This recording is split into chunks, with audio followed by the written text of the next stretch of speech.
অনেক অনেক খারাপ সংবাদ। প্রথমত দোয়া করছি আল্লাহর কাছে, আল্লাহ যেন ইরানকে হেফাজত করে। একটা কঠিন পরিকল্পনা বাস্তবায়িত হওয়ার ঠিক পথে। একটা ছবি দেখাচ্ছি, স্ক্রিনে ছবিটা দেখছেন, খুব ভালো করে যদি আপনি খেয়াল করেন ছবিটার মধ্যে একটা লেখা আছে। এই যে ক্যাপটার মধ্যে আপনি দেখেন কি লেখা আছে, যে make Iran great again. Bangla করলে কি আসে? Make Iran great again. ইরানকে আবারও মহান বানাই, বড় বানাই। কার হাতে এই টুপি? ডোনাল্ড ট্রাম্পের হাতে। ভেনেজুয়েলার নিকোলাস মাদুরোকে তুলে আনার পর এমনকি ইরানের ঠিক চলমান একটা ছোট্ট ইস্যুকে কেন্দ্র করে যত বড় ঘটনা হয়ে গেছে, অনেকগুলো মানুষ মারা গেছে। পশ্চিমা মিডিয়াগুলা প্রতিনিয়ত বলছে যে ইরানের সর্বোচ্চ নেতা প্লেন রেডি করে ফেলছে, পরিবারের সদস্য সংখ্যা 20 জনকে নিয়ে দেশে বিদেশে টাকাগুলোরে ডলার বানাইয়া লাগেজে পুড়িয়া রাশিয়ার রাজধানী মস্কোতে ভেগে যাবে, সবকিছু রেডি, আন্দোলন ব্যর্থ হইলে সে পালাবে। একটা ন্যারেটিভ তৈরি করা হয়েছে।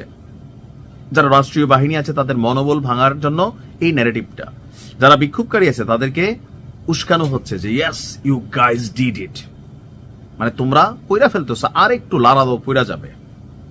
এর মাঝখানে বলছে যদি কোনো বিক্ষোভকারীকে তোমরা শেষ করো তাহলে আমরা তোমাদের বিরুদ্ধে অ্যাকশন নেব। বিক্ষোভকারীরা আরো সাহস পাচ্ছে।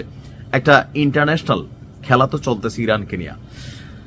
আর ট্রাম্পের হাতে এই টুপি দেখার পর বিশ্লেষকরা বলছে চলমান পরিস্থিতিতে ইরানের রাজনৈতিক পরিস্থিতি, সামরিক পরিস্থিতি অনেকটা দুর্বল। আর এই দুর্বলতার সুযোগ কি কাজে লাগাবে আমেরিকা। তবে নিজে না, ওই যে দুষ্ট ছেলে আছে কোথায়, ইশাল, তাদেরকে দিয়া অথবা নিজেদের অত্যাধুনিক প্রযুক্তির যে খেলনাগুলো আছে এগুলা পাঠাইয়া কোনো একটা ঘটনা ঘটাবে। ইরানকে ঘিরে নতুন করে সামরিক সংঘাতের আশঙ্কা জোরালো হচ্ছে ডোনাল্ড ট্রাম্পের একটি ছবি যেটা আমরা দেখেছি, এটাকে কেন্দ্র করে। এখানে নিজের লেখা এবং সই করা যে ছবিটা, যে মেক ইরান গ্রেট অ্যাগেইন, এই ছবিটি প্রকাশ করেছেন মার্কিন সিনেটর লিন্ডসে গ্রাহাম। বিশ্লেষকদের একটি অংশ মনে করছেন যে ট্রাম্পের পরবর্তী খেলার মাঠ হচ্ছে ইরান। ট্রাম্পের ঘনিষ্ঠ মিত্র এবং কট্টর পররাষ্ট্রনীতির সমর্থক রিপাবলিকান সিনেটর লিন্ডসে গ্রাহাম এই ছবি পোস্ট করার পর ছবির ক্যাপশনে তিনি লিখেছেন, ট্রাম্প দেশে এবং আন্তর্জাতিক অঙ্গনে যুক্তরাষ্ট্রকে আরো শক্তিশালী করেছেন। একই সঙ্গে তার বক্তব্য, আমাদের কমান্ডার ইন চিফ এবং তার অধীনে কর্মরত সব সাহসী নারী পুরুষদের জন্য ঈশ্বরের মানে আমি আশীর্বাদ কামনা করি। আমি একজন আমেরিকান হিসেবে গর্বিত। ইরানের সেই সাহসী মানুষদের ঈশ্বর রক্ষা করুন যারা স্বৈরাচারের বিরুদ্ধে দাঁড়িয়েছে।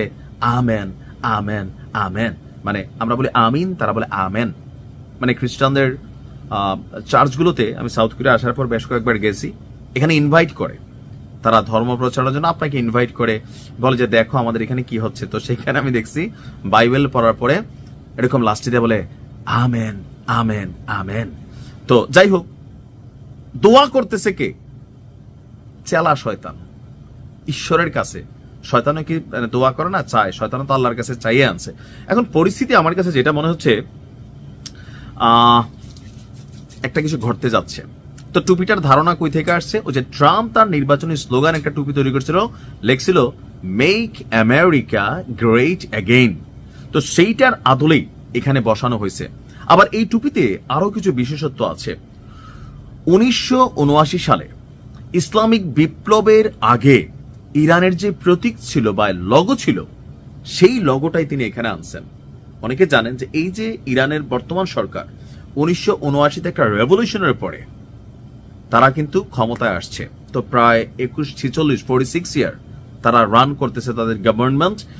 আর এই সরকারের আগের সেই পুরানা লগো মানে হচ্ছে সেই পুরানা ইরানে ফিরিয়ে নেওয়া, যে ইরান অনেক দুর্বল ছিল, যে ইরানের রাজকীয় বাহিনী ছিল না, সামরিক শক্তি ছিল না, ওই যে অন্যান্য আরব দেশগুলোর মতন ইয়া হাবিবি এগুলা বইলা বইলা ধরেন বিদেশিদের সহযোগিতা নিত, তাদের উপর চলে, তেল দিয়ে খেলে, বেলি ডান্স করে, ওই রকম একটা দেশ ছিল তৎকালীন প্রেক্ষাপটে।